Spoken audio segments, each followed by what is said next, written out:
Presidency lambasts critics over call for cabinet reshuffle. Kano government signs MOU with World Bank. EFCC indicts former NEMA DG. Welcome to the AM News at this time on Television Nigerian. I am Eunice Johnson. The Senior Special Assistant to the President on Media and Publicity, Garba Shehu, has criticized those faulting President Muhammadu Buhari for not changing his cabinet since 2015. Shehu's position is contained in an interview with newsmen recently. He said it was not a weakness on the part of the president for retaining the same set of people as his ministers since assumption of office. According to the special advisor to the president on media and publicity, those asking for the sack of the president's cabinet are driven by selfish motives. Kano state government has signed a memorandum of understanding with the World Bank to construct roads of 500 kilometers in rural areas in the state.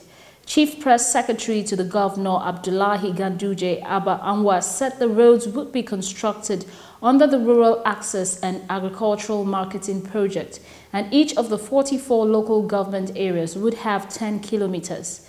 He further stated that the World Bank intervention will concentrate on both rural roads and mobility of agricultural products from within rural communities to urban areas, while the state program lays emphasis on the rural roads and accessibility to rural communities. After the break, EFCC indicts former NEMA DG.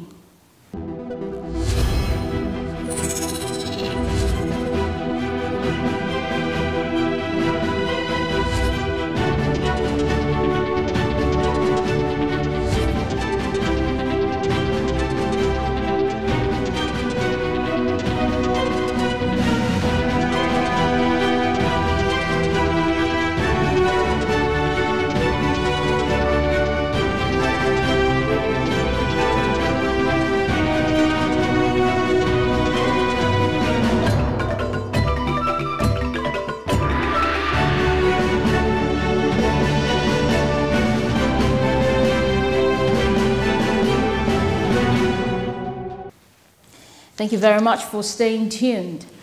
A former Director General of the National Emergency Management Agency and 6 directors have been indicted in an alleged 2.5 billion naira fraud in the agency. Apart from the former DG Sani Sidi Mohammed, the others indicted are Director of Finance and Accounts, Acting Director Special Duties, Director Risk Reduction, Pilot in Charge Air Ambulance and Aviation Unit, the Chief Maintenance Officer and the Director of Welfare. The EFCC is said to have presented its preliminary findings to the board in anticipation of its endorsement to enable the agency carry out a comprehensive probe of the alleged looting. Some of the cases alleged in the petition stated that the former Director General, Sani Sidi, while in office, misappropriated public funds and perpetrated corrupt acts in NEMA in close conspiracy with some officers within the agency, especially in the Department of Finance and Controls. And in sports, Manchester United under-23 player Tosin Kehinde has snubbed the opportunity to play for England and instead will pursue an international career with Nigeria. The 19-year-old was born in Lagos but has since been raised in the UK and is therefore eligible for both countries. Kehinde, who has met with Nigerian Football Federation officials to begin the process of formalizing his international football status, further revealed that he wants to follow in the footsteps of Arsenal star Alex Iwobi. Kehinde has trained with United's first team, although he is yet to make a full squad and hopes to be given an opportunity to shine by Jose Mourinho soon.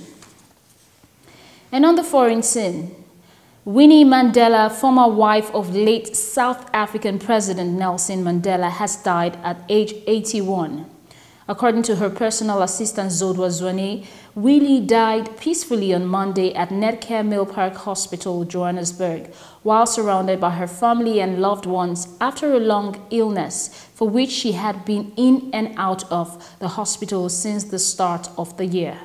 Winnie, in her active years, had frequent run-ins with authority that further undermined her reputation as a fighter against the white minority regime, and she campaigned tirelessly for the release of her husband and the rights of black South Africans. She worked hand in hand with Mandela out of Cape Town's Victor Verster prison on his release in 1990 and was beside him when he became South Africa's first black president.